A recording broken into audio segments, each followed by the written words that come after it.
Old Henry Lee stood transfixed by all the commotion at the Panama Hotel.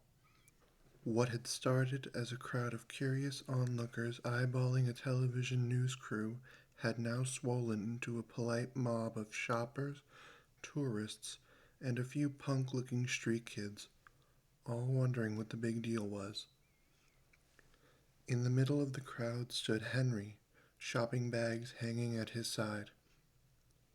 He felt as if he were waking from a long-forgotten dream, a dream he'd once had as a little boy. The old Seattle landmark was a place he'd visited twice in his lifetime.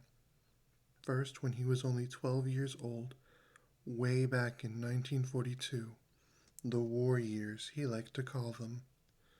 Even then, the old Bachelor Hotel had stood as a gateway between Seattle's Chinatown and Nihonmachi, Japantown, two outposts of an old world conflict where Chinese and Japanese immigrants rarely spoke to one another, while their American-born children often played kick the can in the streets together. The hotel had always been a perfect landmark, a perfect meeting place where he'd once met the love of his life. The second time was today. It was 1986. What, 40 plus years later? He'd stopped counting the years as they slipped into memory. After all, he'd spent a lifetime between these bookended visits. A marriage, the birth of an ungrateful son, cancer, and a burial. He missed his wife Ethel. She'd been gone 6 months now, but he didn't miss her as much as you'd think, as bad as that might sound. It was more like quiet relief, really. Her health had been bad. No, worse than bad. The cancer in her bones had been downright crippling to both of us, he thought. For the last 7 years, Henry had fed her, bathed her, helped her to the bathroom when she needed to go, and back again when she was all through. He took care of her night and day, 24/7 as they say these days. Marty, his son, thought his mother should have been put in a home, but Henry would have none of it. Not in my lifetime, Henry said, resisting. Not just because he was Chinese, though that was part of his resistance. The Confucian ideal of filial piety, respect and reverence for one's parents, was a cultural relic not easily discarded by Henry's generation. He'd been raised to care for loved ones personally, and to put someone in a home was unacceptable. What his son, Marty, never fully understood was that deep down there was an Ethel-shaped hole in Henry's life, and without her, all he felt was the draft of loneliness, cold and sharp, the years slipping away like blood from a wound that never heals. Now she was gone for good. She needed to be buried, Henry thought, the traditional Chinese way, with food offerings, longevity blankets, and prayer ceremonies lasting several days, despite Marty's fit about cremating her. He was so modern. He'd been seeing a counselor and dealing with his mother's death through a support group of some kind.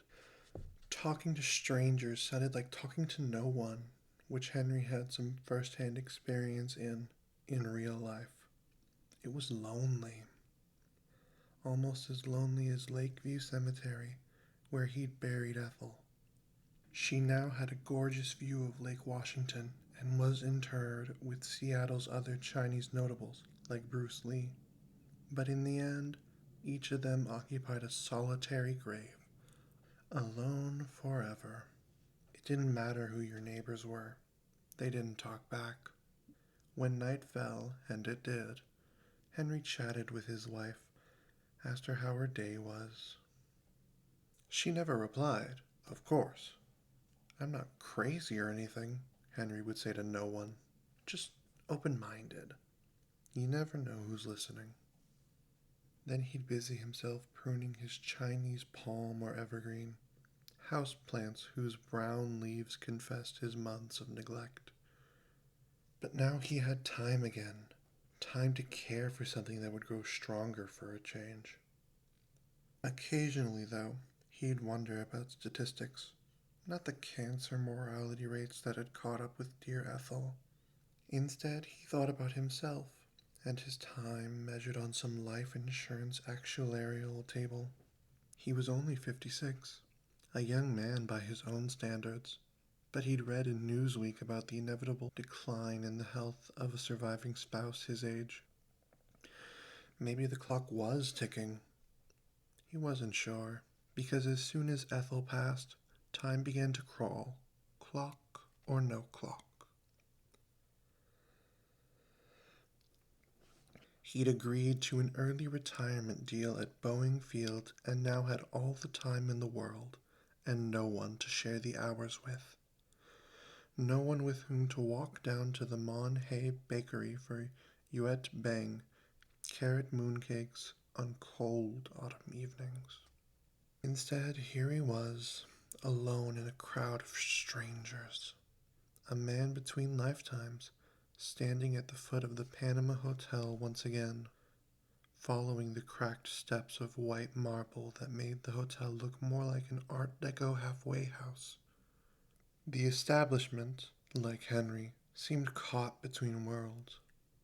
Still, Henry felt nervous and excited, just like he had been as a boy whenever he walked by.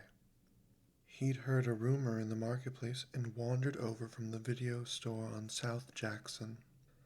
At first he thought there was some kind of accident because of the growing size of the crowd, but he didn't hear or see anything. No sirens wailing, no flashing lights. Just people drifting toward the hotel like the tide going out, pulling at their feet, propelling them forward, one step at a time. As Henry walked over, he saw a news crew arrive and followed them inside. The crowd parted as camera-shy onlookers politely stepped away, clearing a path. Henry followed right behind, shuffling his feet so as not to step on anyone, or in turn be stepped upon, feeling the crowd press back in behind him.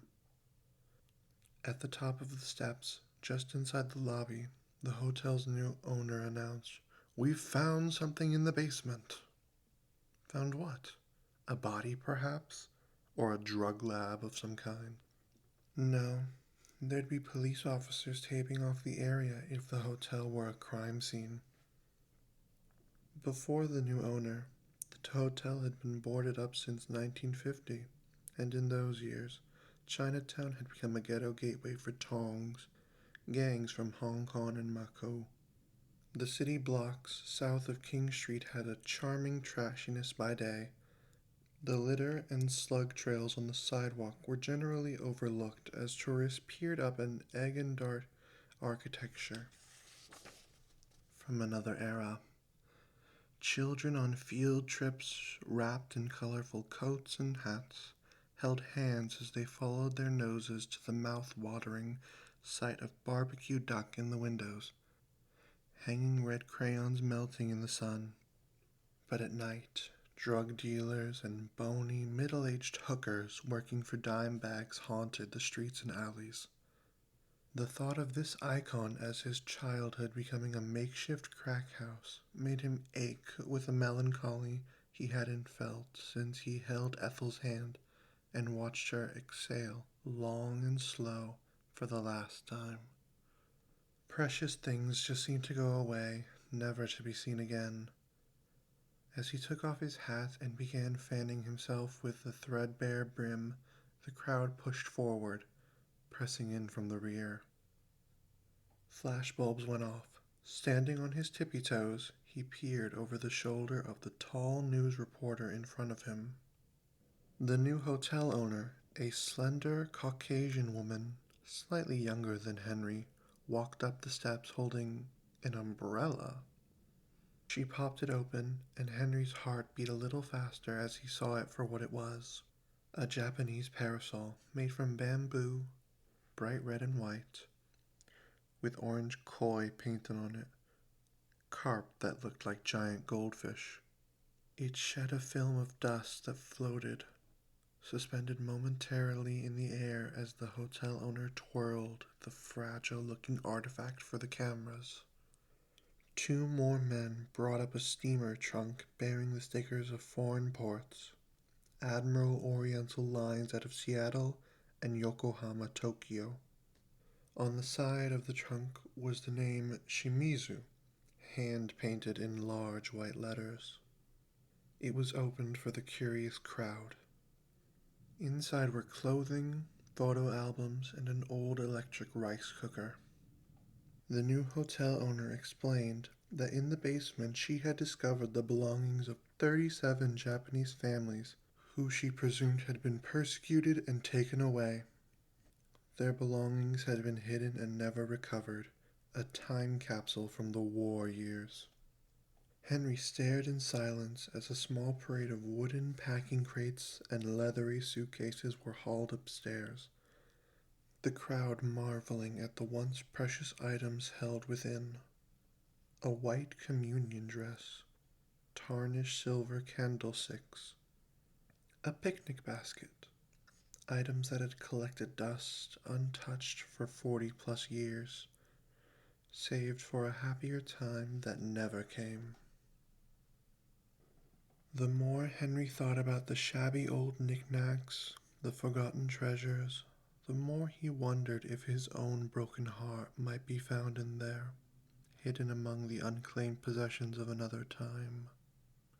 Boarded up in the basement of a condemned hotel, lost but never forgotten.